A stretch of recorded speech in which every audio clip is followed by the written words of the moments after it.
Hoje é sexta-feira, dia de mais um Você Saúde. Eu aproveito para convidar você a se inscrever no nosso canal no YouTube, TV Câmara Caraguatatuba, e também curtir a nossa página no Instagram, @TV Câmara Caraguatatuba e Câmara Caraguatatuba.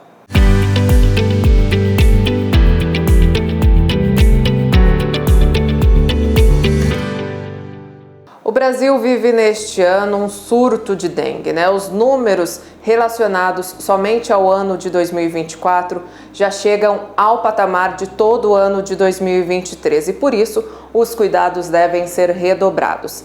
É por isso que hoje nós vamos conversar com a infectologista, a doutora Natália Bacelar. Doutora, muito obrigada por atender a nossa equipe, por fazer parte aqui do Você Saúde. Eu que agradeço o convite, Stephanie, obrigada pelo convite, é um prazer poder compartilhar a informação, que acho que é extremamente necessário no cenário que vivemos hoje, né? Como você já falou do nosso surto de dengue, os números de 2024 já passam mais de 1.200.000 casos no Brasil, então realmente precisamos nos preocupar e entender o que está acontecendo e como sairmos dessa situação, né? Com certeza, doutora. Eu começo perguntando para a senhora, né? Vamos começar assim, acho que é uma pergunta que todo mundo faz, né? Qual a diferença entre dengue, zika vírus e chikungunya? Então, as três doenças são doenças causadas por vírus que fazem parte de uma mesma família e o que elas têm em comum também é a forma de transmissão, né? Que é através da picada de um mosquito. Porém, clinicamente, a doença, as pessoas sentem e têm sintomas diferentes em relação às doenças. A gente consegue, profissionais de saúde, a gente consegue olhar para o paciente baseado em alguns sintomas, ver se está mais para uma doença ou mais para outra. Então, em geral, a chikungunya é uma doença que dá, por exemplo, muita dor nas articulações, popularmente chamada de juntas. Então, quando aquele paciente vem com um quadro de febre, um predomínio das dores nas juntas, já acende uma lanterna para pensarmos que isso pode ser um caso de chikungunya. Nos casos de zika, a febre é mais baixa, então a gente vê um padrão de febre mais ameno. O paciente, ele geralmente de cara já apresenta aquelas manchinhas pelo corpo, que nós chamamos de rash, tem muita coceira. E na dengue, o principal é a gente ver aquele paciente que chega com febrão no pronto-socorro. Então o paciente estava bem e fala, doutora, tô com 40 graus de febre, tô com 39 graus de febre. E aí, baseado nesses sinais e sintomas, a gente direciona a nossa investigação para tentar chegar aí no diagnóstico final do paciente. Dentre essas doenças, existe uma delas que seja mais grave, por exemplo, uma é mais grave para gestantes, o outro é mais grave para idosos. Como que tem essa relação, doutora? Todas as doenças, né, elas têm potenciais riscos de óbito. De óbito a gente fala muito mais na dengue e na chikungunya. O zika vírus, ele acaba sendo uma doença com uma taxa de mortalidade, uma letalidade menor, mas também pode deixar sequelas irreversíveis. Quando a gente está no meio de um surto como agora, né, de uma epidemia de dengue, a gente vai ter mais casos, né, pontuais de morte, de doença grave, porque o número de casos é maior. Mas quando a gente olha os estudos científicos, a gente vê que a chikungunya, que no começo parecia não ser uma doença tão grave, uma doença mais indolente, ela tem uma taxa de letalidade nos estudos que pode chegar a maior do que a da própria dengue. Então depende muito da faixa etária do paciente e das comorbidades. A chikungunya, ela traz maiores riscos aos pacientes com comorbidades. A dengue, ela é mais grave, por exemplo, na população das gestantes e das crianças. E quando a gente olha para o zika, ele traz consequências piores nas mulheres, nas gestantes, porque pode afetar não somente a própria paciente, a própria gestante, mas também o feto, né, também o bebê que está por vir, e com isso as sequelas podem ser irreversíveis. Então eu acho que a gravidade da doença realmente depende da população. No zika são as gestantes, na chikungunya aqueles pacientes diabéticos que têm problemas no coração, e na dengue a gente pensa muito aí também na população pediátrica e nas gestantes. Mas tudo isso também pode ser variado de acordo com a imunidade daquele paciente específico? Sim, todas as doenças infecciosas, para pacientes que têm algum grau de deficiência imunológica, né, alguma imunodepressão, elas podem ser mais graves. Então a gente sempre lembra dos pacientes que têm as deficiências de imunidade adquiridas por outras doenças, como por exemplo pessoas que vivem com HIV, ou aquelas pessoas que são transplantadas de órgãos e precisam receber medicações que baixam a imunidade. Mas em geral, se a pessoa, por exemplo, a pessoa que vive com HIV, faz o seu tratamento corretamente, toma os seus remédios, tem uma imunidade boa, o risco dela é como de uma pessoa que tem uma imunidade normal. Mas sempre que a gente tem uma baixa imunidade, isso pode acarretar aí num quadro mais grave, com complicações mais severas. A senhora citou também essas questões das sequelas, né? Falando de dengue especificamente, doutora, que tipo de sequelas que ela pode causar? Dentre essas doenças, como sequelas permanentes, a dengue é a que tem menos riscos de sequelas permanentes. A sequela permanente da dengue, ela pode ser associada naqueles pacientes que têm um quadro de dengue grave e precisam ficar numa UTI, precisam ser entubados, e aí eles podem ter as consequências que a gente chama do doente crítico, mas que não são específicas da dengue. Diferente, por exemplo, do Zika, que a gente pode ter os fetos, né, que quando nascem vêm com a microcefalia, que gera um atraso no desenvolvimento da criança, um atraso cognitivo, a criança pode nascer com deficiência auditiva. Na chikungunya, a principal sequela que nós vemos é a sequela de dor crônica, que é algo que muitas vezes é limitante para a vida dos pacientes. Então, os pacientes evoluem com essas dores articulares, essas dores nas juntas, por meses e até anos. Já no quadro da dengue, em geral, ou a pessoa entra na fase de recuperação e se recupera bem, ou ela vai ter a sequela só se ela tiver aquele quadro grave, que aí é relacionado ao quadro do doente crítico de UTI mesmo. A senhora falou também mais cedo que apenas através dos sintomas, vocês que já têm um conhecimento conseguem fazer o diagnóstico ali, mas além dessa análise clínica, hoje em dia como que é feito também esse diagnóstico dessas doenças, até para diferenciar? A gente sempre brinca, os profissionais de saúde, que os pacientes geralmente não leem o livro. Então, apesar da gente ter essa diferenciação, muitas vezes isso é nebuloso na hora que a gente vê, porque os sintomas eles não são exclusivos, eles são mais proeminentes em uma doença e em outra, mas eles podem acontecer, né? Então, para isso a gente tem exames laboratoriais, testes, exames sorológicos, né? Então, o paciente faz uma coleta de um exame de sangue e com isso a gente consegue detectar ou o anticorpo do paciente, que o paciente produz quando entra em contato com aquele vírus, ou alguns métodos mais modernos, a gente consegue procurar o próprio material do vírus dentro do sangue do paciente. E aí a gente, com esses exames, consegue chegar a um diagnóstico. É muito importante a gente lembrar que, como eu falei, os 3 vírus são da mesma família, que é uma família que a gente chama de flavivírus. Então, às vezes, pode existir o que a gente chama na medicina de reação cruzada. Ou seja, o paciente está com dengue, você pede o exame de chikungunya, os 2 vêm positivos. E aí a gente acaba ficando mesmo tendo que voltar naquela análise dos sinais e sintomas do paciente e, baseado nisso, fechar um diagnóstico. Então, os exames laboratoriais são de extrema importância, eles nos ajudam muito, mas algumas vezes eles não são decisivos no diagnóstico.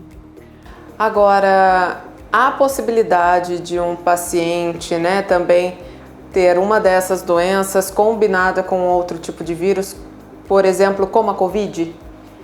Sim, existe essa possibilidade, embora sejam doenças de formas de transmissão diferentes, mas a pessoa pode adquirir os 2 vírus ao mesmo tempo.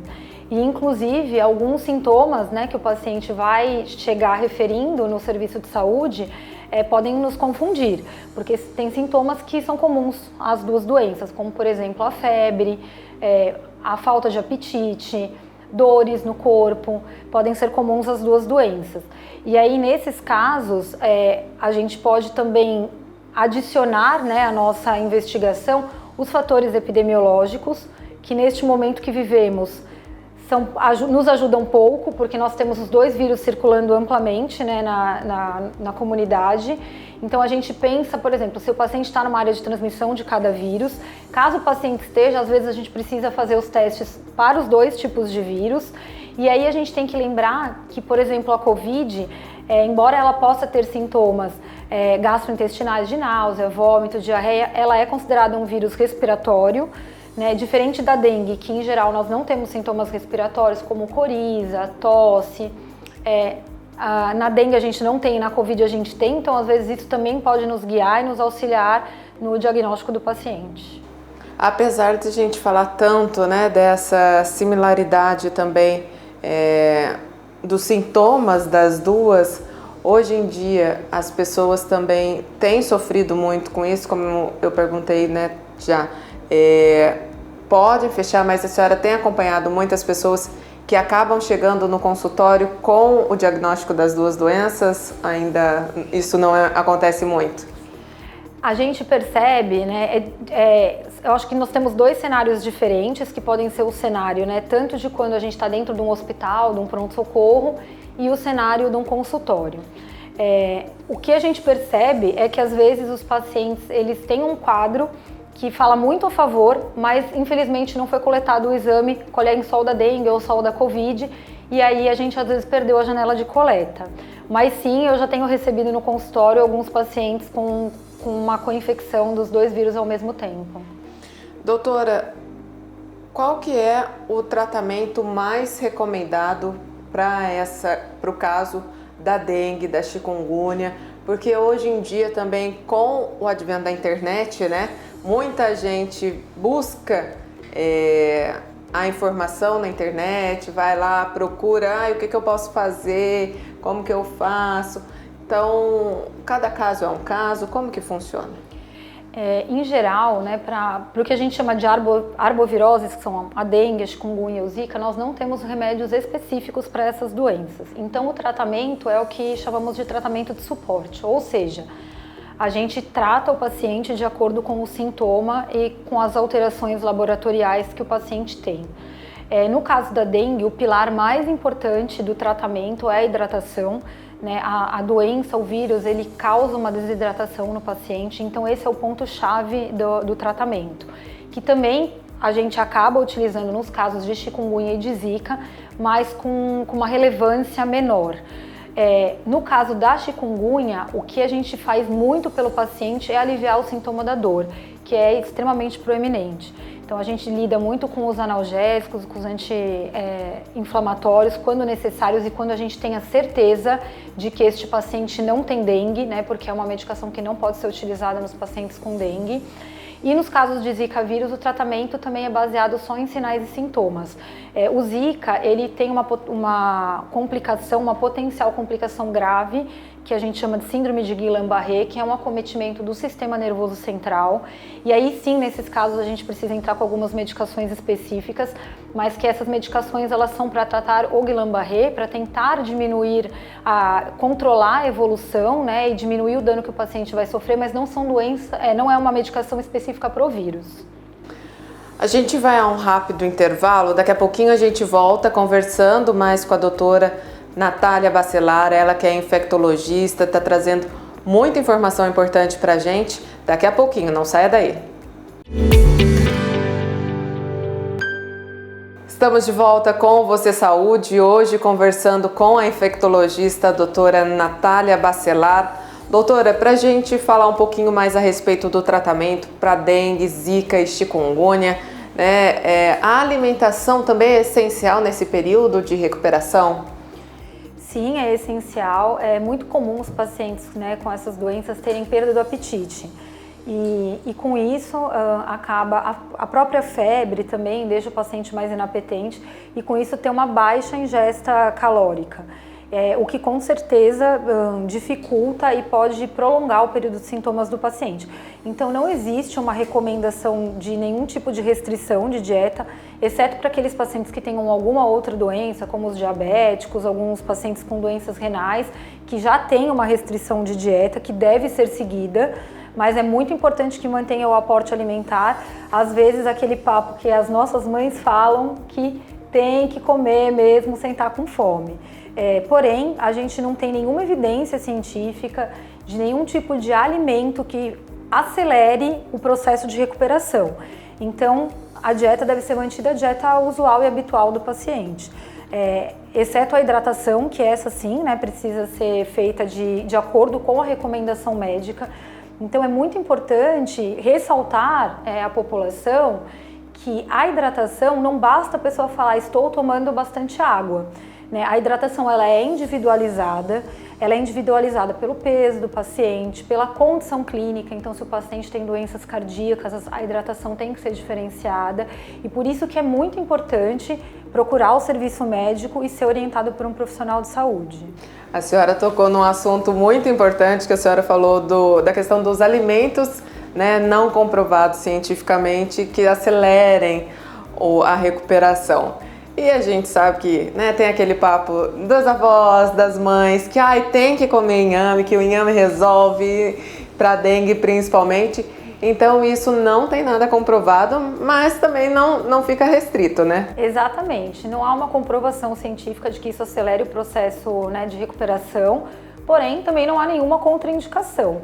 Então, se o paciente, né, consumiu inhame, mal não vai fazer. A gente só não tem como afirmar que vai fazer bem, mas a gente sabe que mal não vai fazer. Doutora, com relação aos medicamentos, que muitas vezes a pessoa faz a automedicação, e isso já é errado, vale a gente lembrar aqui, né?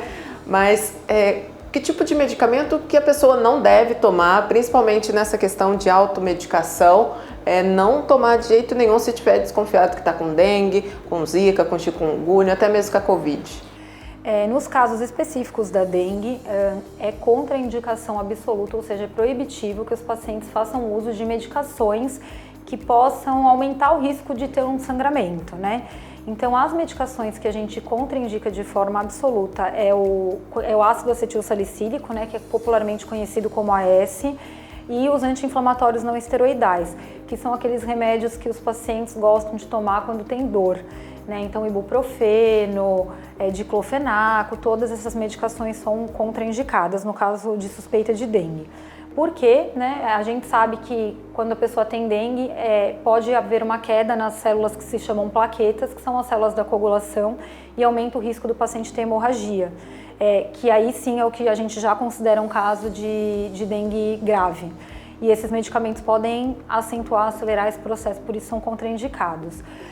Nos casos da Covid, a gente também recomenda, é muito comum as pessoas quererem tomar o que a gente chama de corticoide, que também são uma classe de anti-inflamatórios, e que muitas das pessoas começam a tomar isso precocemente e não tem evidência nenhuma de que isso vá proteger a pessoa da evolução para um quadro grave e que traga benefício em relação à viremia, né, ao quanto de vírus tem circulante. Então também não é recomendado que o paciente tome essas medicações sem orientação médica.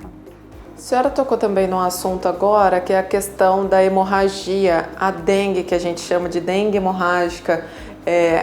Existe pacientes que podem ter a dengue hemorrágica mesmo na primeira vez, porque o que se fala é que a segunda vez da dengue ela pode vir mais grave, né?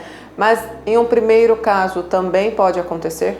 Pode sim acontecer. A dengue hemorrágica, ela pode acontecer em qualquer episódio de dengue, porém a chance aumenta à medida que a pessoa já teve. Então no primeiro episódio a chance é menor, no segundo se acrescenta um risco e no terceiro mais ainda. Mas a dengue hemorrágica ela pode sim acontecer já no primeiro episódio. Hoje nós temos vacinas disponíveis, né, para a questão da dengue. O que a gente tem no mercado brasileiro hoje, né, e qual é o público-alvo dessas vacinas? Hoje nós temos no Brasil licenciadas 2 vacinas contra a dengue. Uma delas a gente tem frequentemente ouvido falar, porque é uma vacina que foi incorporada no nosso país recentemente e que foi incorporada agora ao sistema público de saúde. Dessas 2 vacinas, né? Então, os nomes comerciais das vacinas, a Dengvaxia, ela é licenciada já para uma população de 9 anos até 49 anos, se eu não me engano.